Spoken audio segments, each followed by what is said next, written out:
Well, most importantly, welcome. I'm speaking from a hot summer's day in Switzerland, in a place called Vevey. I should put as a backcloth that I'm a dyslexic polymath, so I've experienced various forms of harassment all my life. And that's really been a stimulus to maybe to look at this in a bit more detail. I recently gave a statement to the OHCHR on this topic, and it seems to be uncharted territory in some ways in terms of the Human Rights Council. But I thought it was an opportunity to come and share your story and to explore new modalities. Juliana, could I have another slide? In terms of trying to understand institutional harassment, basically its focus is where there's a power imbalance. In other words, the organisation has a very considerable power, and the individual exposed to the harassment has relatively little power, so that their locus of control and locus of concern is completely out of balance. Institutional harassment is now recognised and under human rights and development, and they're challenged by the institution in physical intelligence terms, they're challenged in emotional intelligence terms, in terms of systems and processes and decisions that mostly are unfair and unreasonable, and particularly damaging relationships. Often there's no explanation for these harmful actions, which are repeated in a sort of almost like a mechanistic system. And finally, there's a breakdown of trust between both individuals and groups, to the point where it can involve people committing suicide or massively disruptive family situations. Next. Back one, okay. So in CSPOC, we're a United Nations accredited NGO focused on developing self-sustaining solutions by integrating health, education, and enterprise to deliver the environment, citizenship, and value generation. And in terms of celebrating diversity and inclusion, I think it really is focusing on this notion of a duty of care, both of individuals and institutions, to recognize what the impact of what they're doing. I think the Nuremberg trials showed that just obeying orders is no longer a defense, and also ignorance is no longer a defense. So it's about trying to go back to core values and virtues, and we say particularly compassion, patience, tolerance, humility, and sharing as core virtues, and to be joyful, responsible, respectful, safe, and trustworthy as values. Next.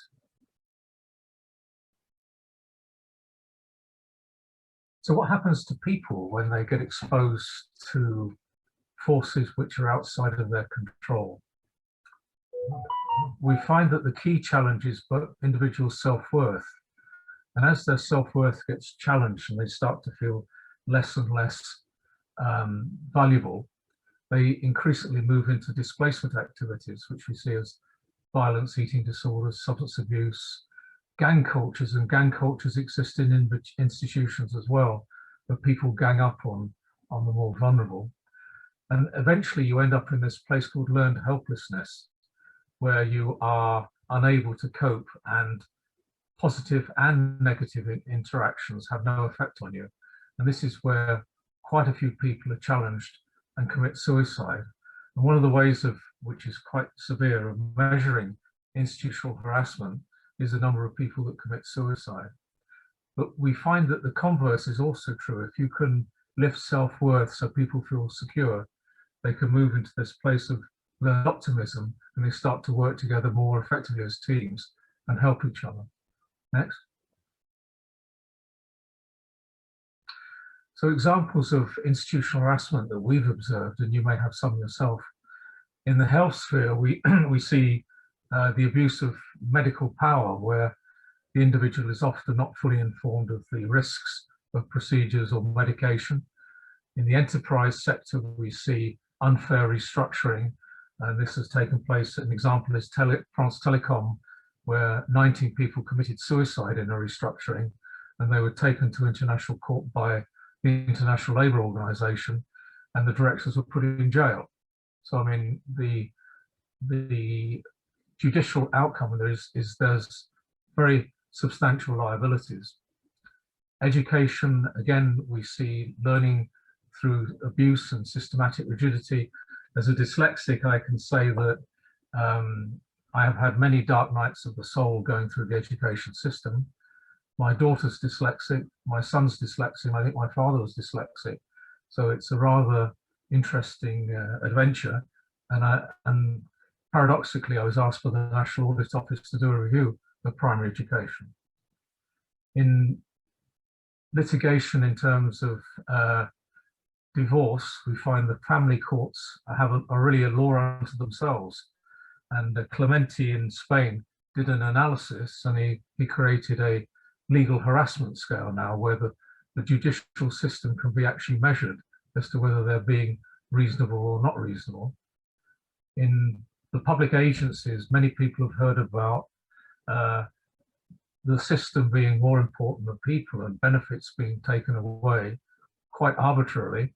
And there are a number of monitored measurements of suicide that have happened right across the piece, particularly with people that are disabled and suddenly have their benefits taken away on the basis they're not disabled enough. And I think the new frontier in institutional harassment is the social media, where this can be a massive intrusion into the personal space. We hear of young children being harassed to the point of committing suicide. We see people in the public spotlight being harassed to a point where they don't feel they can cope anymore. And Amy Winehouse might well be an example of that sort of social media harassment. Next. So what I would like you to do now is to perhaps go into a breakout group and firstly introduce yourself as to who you are. Have you had any personal experience of institutional harassment? And what did you do about it? One of the challenges we now face is that if you are a whistleblower, you don't have necessarily protection. You put your story to a newspaper article, what have you, and then if asked, the newspaper will release your name and details. And many people are getting fired as a result of that. But please would you share in the group your own experiences of institutional harassment? We've got about 4 minutes per person, a 12-minute session. Okay?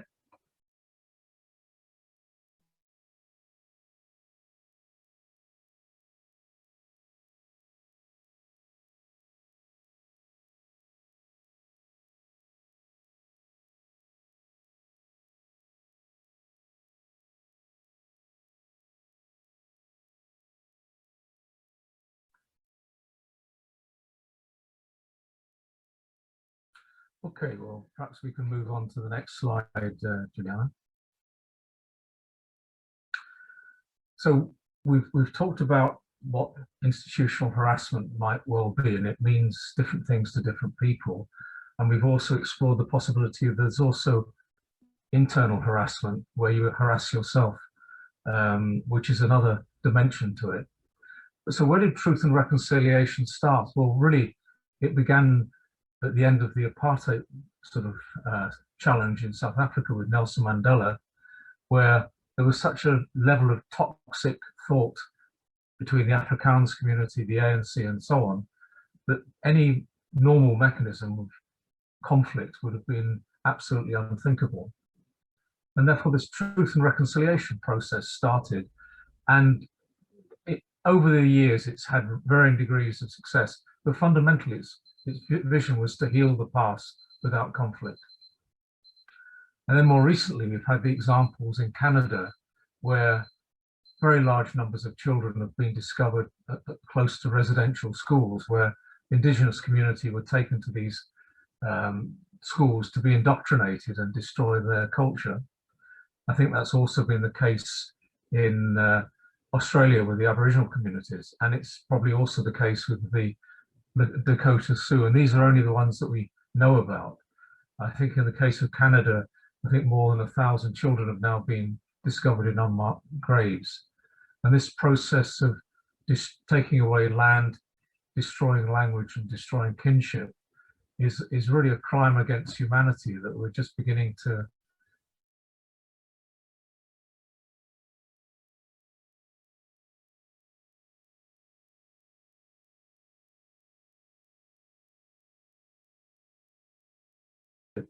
you can't actually cover pain with more pain. You have to find out some other mechanism. So you can have the slide. In the case of truth and reconciliation, there's been a huge amount of research and analysis, and there's been a deep and sustained dialogue between all the parties concerned to try and find some ways of discovering and understanding what has actually happened, and then communicate that and become an advocacy so it doesn't happen again, or where there are may have happened, they're explored. And it's all about mobilizing, training, and empowering the people involved to find a peaceful solution. Next slide. This is a somewhat unusual slide, but my view is if you have truth and the reconciliation, there's something in the middle, which is justice. And justice is really about trying to find balance and making appropriate interventions. Now, in every situation, there's some form of context, which is an introspective journey about why it's happened. And we explore the competencies of the people in making very difficult decisions where they, clearly where the children were taken away in Canada, the people doing it had some sort of a model that they were using. It may have been a misguided model, but we need to understand how they got to that model. The second thing is really, how do you explain that they left to this one side this whole area of compassion? These children were children. They weren't animals. They were just, but the compassion seems to have disappeared. And then I guess the manifestation, which is around what is the social impact of these decisions? What is the social impact of taking away children from their community? What is the social impact of having a distorted view of ethnicity, and that one group is better than another? So we need to find some mechanism where we create agency, agility, and we accelerate this process to find solutions quickly. And justice should be smooth and appropriate and not extended over huge periods of time. So may I have another slide? So what I think we're really having this truth and reconciliation conversation is about three elements. There's truth, which is shining the light in the dark places. And I think Martin Luther King said it so well: darkness cannot drive out darkness, only light can do that. Hate cannot drive out hate, only love can do that. So I think that's it's clear that we've got to actually look at these difficult situations that occur. Secondly, really justice is about finding clarity and balance. Again, Martin Luther had the same sort of view. He said, injustice anywhere is a threat to justice everywhere. So we have to recognize that in looking at these difficult situations, the only way of dealing with them is to find clarity and balance so that we don't take inappropriate actions. And then the last element, which is reconciliation, which is what do you do about repairing damage? How do you try and avoid it happening again? And how, I think, as we've said before in the conversation today, is how do you make topics appropriate, that they are talked about, because people do get into very difficult places and never realize that they're being harassed. So the time is always right to do what is right, I believe. And this is what Martin Luther King said, that you can't run away from it. You have a right of responsibility to deal with things and a duty of care. You can't just ignore the moral compass. And our lives begin and end the day we become silent about this matter. So there are no passengers. You have to speak your truth, you have to observe what is going on, and if necessary, you have to stand up and make a difference. The next slide. So I wanted to go into another breakout session. Again, just introduce yourself. And have you had any experience of institutional justice, where you actually felt that you were heard and valued and respected and listened to, and that the organization changed as a result of that? And what did you do about it? So can we pass into the breakout groups?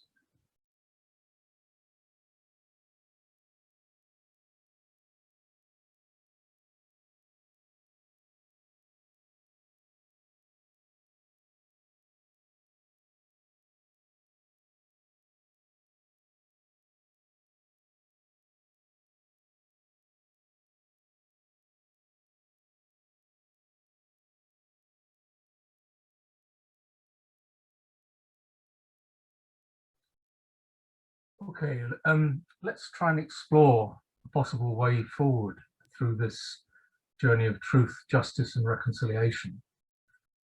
And this slide may sound a little bit complicated, but it's really that we all have physical, emotional, mental, and spiritual intelligences anchored at one end by the world and anchored at the other end by our virtues, values, vision, and volition.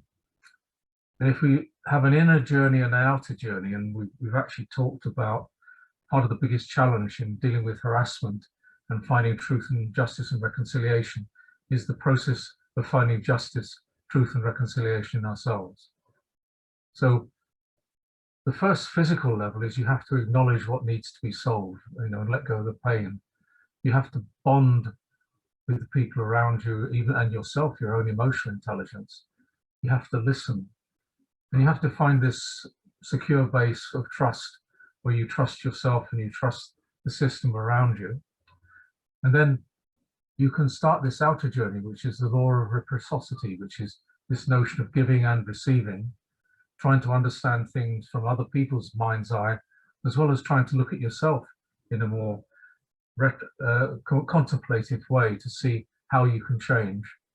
You need to value feelings in yourself in terms of your own emotional intelligence. And finally, find compromise so that there is no one solution in any truth, justice, and reconciliation process. It's all about compromises. It's all about finding balance. And finally, this is an interactive process, which is a continuous spiral where you see the world, you reflect on it, and you act. And it is just a continuous journey. Can I have the next slide? Now, this might be a bit alarming, but fundamentally, I think it's about love. It's about loving yourself. It's loving the people around you. The Nash equilibrium says that things only work if you look after yourself and you look after the system of which you're part. So I suppose the classic example would be a romantic space where people come together. There's a physical, emotional, mental, and spiritual exchange, but it's very much an outer journey. And of course, it fades. It has to continually be redeveloped and re-energized. And you find this in institutions as well. You find that people are flavor of the month at one point. They can be excluded. They can be labeled. And they can be abused. And understanding how these different physical, emotional, mental, and spiritual interactions occur gives you a part of a way of co-creating a different space, a space of love as a space of fear. And then moving on from that, as you begin to develop a safe haven, you develop a notion of companion space, which is where you recognize that people can be different. They can have different views. They can have different perspectives. They can have different ethnicity and disabilities and so on. But they're all valuable as human beings, and they all have potential to evolve. And this is the companion space where we move into co-evolution. And I think if we can find a mechanism where trust, justice, and reconciliation can move into this pro-evolution space rather than just procreation, which tends to always require change, then I think we're beginning to move forward in a more productive way. But it means everybody has to take their role in this. And I think women are incredibly important because they're the anchors in the family, they're the anchors in the community, and particularly when they become grandmothers. Grandmothers are a formidable force in communities. Nobody will say no to a grandmother because even the worst dictator in the world becomes a sniveling child if they're in a room with a grandmother for more than about 10 minutes. And we find that grandmothers can change things. I mean, we found that in a city in the UK with problems of crime, prostitution, drugs, violence, the grandmothers said they'd had enough, and it all stopped in 6 months. In another part of the UK, there was massive fracking problems of oil fracking causing earth movements and so on. The grandmothers, which called themselves the Lancashire Nans, said, we've had enough of this, and it all stopped in 6 months, even against the most formidable international corporations. And I think as you look around communities, you'll see that the grandmothers often have the real power, but yet it's not really recognized. And of course, you have to go through the tribal leadership, which is usually operated by men, but this power of the grandmothers is actually formidable. So we need to find ways of having a conversation about that and about activating it in communities so that we end this institutional and internal harassment that's been going on for so long. And we have a chance of having a better and more harmonious world. The next slide. And we're coming to the conclusion that in trying to make sense of all this, so CSPOC's view of an institutional harassment model is about recognizing there are transgenerational perspectives. You know, people see things in different ways, and they think often that their particular perspective is right and it's the only perspective. But we need to find ways to explore and mitigate in ways that aggregate dysfunction and look at ways that promote harmony. And this is a transgenerational perspective of all age groups, all experience groups, and it's about conversation. I remember in the United Nations, they said they did something novel the other day. The DG2s, that's the one under the Director Generals, had a meeting where they actually talked to each other. This was the first time. So it is about talking across these different dimensions, which may be age, there may be gender, there may be experience, there may be ethnicity, and considering the fiscal and social impact of not working together. And I think women are the wisdom keepers. They're the agents of possibility, as Christian would say. And this is our future.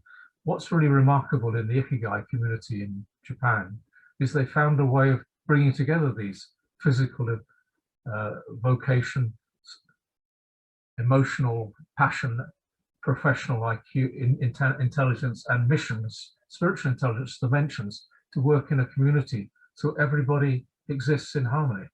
And I think we have to find a better way of looking at how communities interrelate and to work together. And our view is if you can get communities down to small communities of about 500 people, and that's true whether they're in an inner city or a village, or villages in a city, if you like, and a better understanding of human geography, this will be critical in transversing these both natural and complex disasters. I mean, we require new thinking that changes these old mindsets and rules, and a way of challenging the morbidity of communities without actually causing conflict. And this can only, I believe, be through this process of truth, justice, and reconciliation. So the next slide. So lastly, I'd like to just go back to you and look at your personal reflections from all this. How will you change?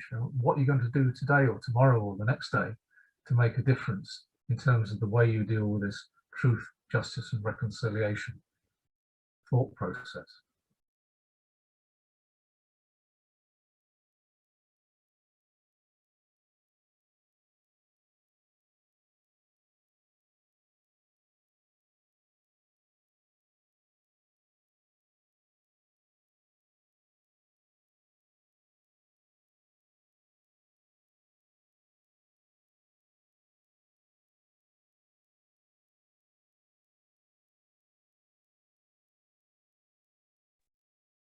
Okay, so I think we've now reached the end. I mean, Juliana, do you have the last slide? I think it is. So this is where I live in Switzerland, in a place called Vevey on Lac Le Mans, which is noted for naked women riding seahorses. But apart from that, it's an interesting diversion. But it's a very beautiful area, and I walk along the front every day. So all the very best, and it's a real delight to meet you all.